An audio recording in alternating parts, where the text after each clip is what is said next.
Hello everyone, welcome back to Web2 app, and in today's video I will show you how to restore WhatsApp messages on iPhone.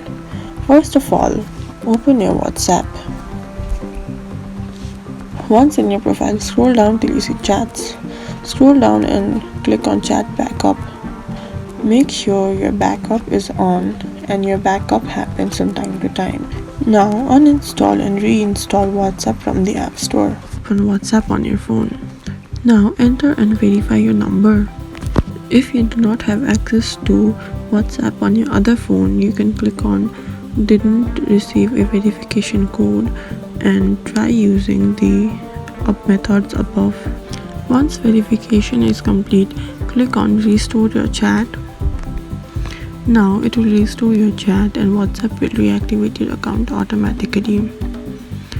After clicking on restore chat, it will restore all your messages. Wait for the restoration process to complete fully, and that's it. That's how to restore WhatsApp messages on iPhone. Thank you for watching and follow us for more tips and tutorials.